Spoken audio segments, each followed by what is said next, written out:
noches, bienvenidos. La economía del mundo, lo que hace el Fondo Monetario Internacional, al Mercosur, por ciertos desencuentros que hubo entre Brasil y Argentina en los últimos días, se han mezclado con lo que podríamos llamar la violencia de género, lo afrodisíaco que resulta el poder para algunos hombres, presuntamente, porque todavía no sabemos si lo que vamos a utilizar para presentar nuestro programa ya se corresponde con la verdad o no. Así empezamos nuestra bajada de línea de hoy.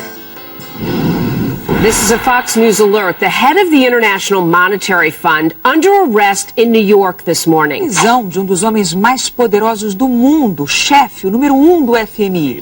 Dominique Strauss-Kahn was also a hopeful candidate for the French presidency, but that's now in doubt. His nickname in France is the Great Seducer. This young woman worked in this hotel, was sent in this room to clean this room, having no idea who this man was. 豪宅国际货币基金主席囚3.6平牢房。 He sits in his cell for 23 hours a day, reportedly on suicide watch. Tuesday's dinner, veal patties and noodles. Los cargos preliminares contra Strauss-Kahn incluyen intento de violación, conducta criminal y retención ilegal. Well, Strauss-Kahn was really a member of the European Uber elite, and the coming months should have marked the pinnacle of what truly has been a stellar career. Este es el tema, lo que ocurrió con Strauss-Kahn y lo que se viene para el Fondo Monetario Internacional y consecuentemente lo que va a ocurrir tanto en Europa como inevitablemente también en América. El invitado con el que vamos a hablar sobre todo de los asuntos que hacen al Mercosur es Carlos Chacho Álvarez, que ya está en nuestros estudios. Pero además por Twitter, Julieta Camaño va a presentarles ya mismo a los otros invitados que tenemos hoy en Bajada de Línea.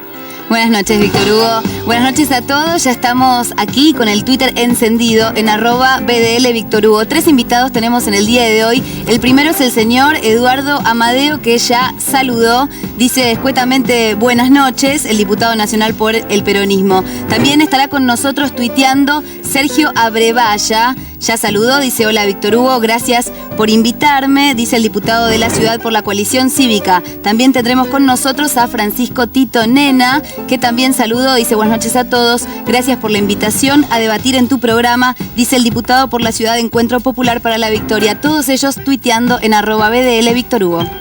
El mundo miró de esa manera lo que ocurrió o presuntamente sucedió en la vida de Dominique Strauss o Strauss, como le dicen los franceses, Kahn.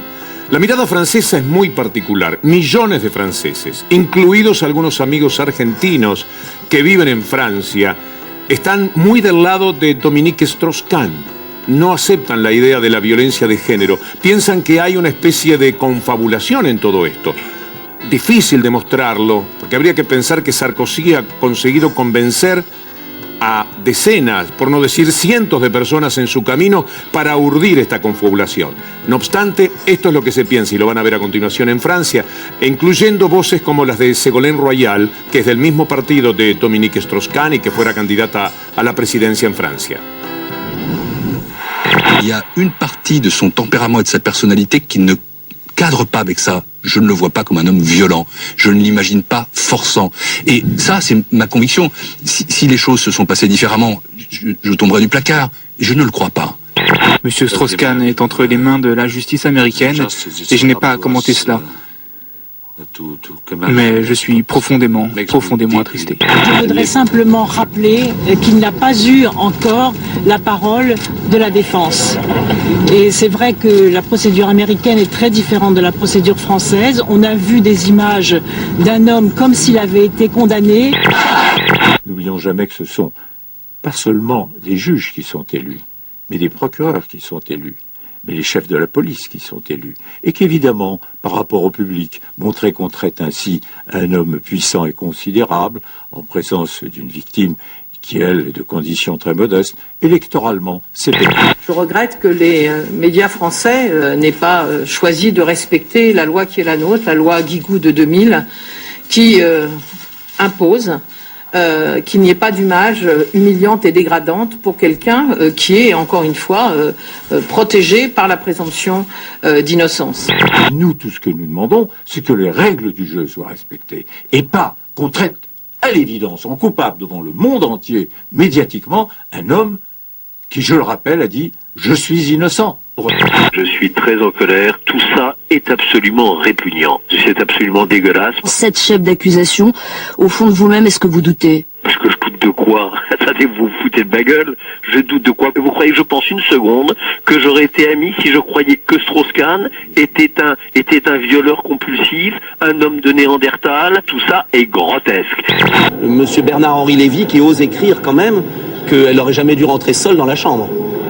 C'est-à-dire comme si en France la petite caste était outragée qu'un des leurs puisse subir le sort de tous les délinquants. Salvo el último, el resto de los entrevistados franceses se niegan a admitir la posibilidad de que las cosas hayan ocurrido tal como denuncia la joven presuntamente atacada por Dominique Strauss-Kahn. ¿Cuánto hay que avanzar sobre la inteligencia de cada uno de nosotros para poder imaginar que efectivamente todo se corresponde con una confabulación? Hay que conseguir, por ejemplo, una chica que esté dispuesto a esto, un camarero que cuente que en la puerta le dijo que la habitación estaba vacía y que pudiese entrar, policías que inmediatamente ven lo que ha ocurrido y en la atmósfera simplemente se les ocurre inventar que esto sucedió, después fiscales que se convenzan y luego un gran jurado a los que los fiscales les dicen cómo creen ellos que sucedieron las cosas y si tienen o no argumentos sólidos para la acusación. Y ese gran jurado es el que finalmente acusa. ¿Cómo podría ser que todo esto esté siendo parte de una confabulación? Es mejor, posiblemente, que mientras los franceses o un sector de los franceses defienden a Dominique Strauss-Kahn, tomemos nota de lo que Jon Stewart, una especie de Letterman o Jay Leno o Brian, los conductores que hacen mucho humor en los Estados Unidos, dijo como una especie de síntesis. Presten atención porque es sumamente rápido, como lo dice, pero es verdaderamente la idea que conecta este episodio con la economía. What? That's like a live-action metaphor. The head of the IMF allegedly trying to f*** an African. It's like he's posing for his own editorial cartoon.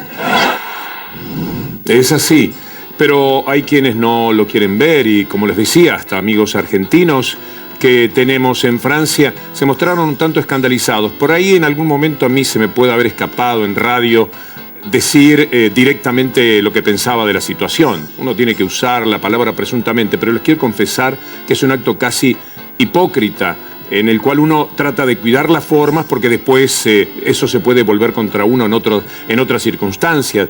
Pero quien les habla camina por un lado de una convicción que extrañamente le cuesta más tener a las mujeres que a los hombres, como si la violencia de género fuera un descubrimiento y como si Dominique Strauss-Kahn no tuviese también antecedentes como el que vamos a ver ahora. La madre de Tristan Banon, que es una joven periodista que un día se encontró con Dominique Strauss-Kahn para hacerle una nota y ella le dijo: tomame la mano que te voy a decir algo muy, muy fuerte, muy importante. Y ella tomó la mano y él empezó a tomar el codo, se le tiró encima, terminaron revolcados por el piso directamente a los golpes. La madre, la que vamos a ver ahora, le pidió a esa joven Tristan Banon que no hiciera la denuncia porque ella era de alguna forma también amiga de Dominique Strauss-Kahn. Miren lo que cuenta. Confirmez-vous, madame, que votre fille aurait été victime d'une tentative d'agression sexuelle par DSK en 2002? Oui, bien sûr, oui. Il a perdu la tête, mais mon erreur a consisté à penser que c'était un moment d'égarement comme ça et que bon, ça pouvait à la limite arriver, d'autant que c'est quelqu'un qui était très porté sur les femmes. À l'époque, votre fille a décidé de ne pas porter plainte. Est-ce qu'elle le regrette aujourd'hui? Est-ce que vous le regrettez vous-même? Non, elle, je pense qu'elle ne le regrette pas. Je pense qu'elle a pris sa décision en toute connaissance de cause. Maintenant, elle m'a demandé à l'époque mon avis. Moi, j'ai estimé essentiellement par rapport aux liens amicaux qu'on pouvait avoir et puis aussi au fait que pour sa famille, ça doit être quelque chose d'extrêmement difficile et complexe à gérer parce que c'est un homme qui par ailleurs est extrêmement chaleureux, sympathique, bourré de talent. Donc lui porter un tort aussi considérable au regard de ce qui était la situation à l'époque, ça ne me paraissait pas fondé. Ce qui l'a le plus traumatisé, au cours de toutes ces années, c'est que d'une part, elle avait le sentiment d'être harcelée par cette histoire en permanence dans sa vie professionnelle. Elle a été en dépression très très longtemps. Il y a chez lui une espèce d'addiction, une difficulté à contrôler certaines pulsions qui posent problème. Qui relève de la maladie presque. Moi je suis pas médecin, je suis pas psychiatre, je j'ai pas de jugement à porter, mais il y a quand même dans cette espèce de démarche de prédation quelque chose qui relève de la violence.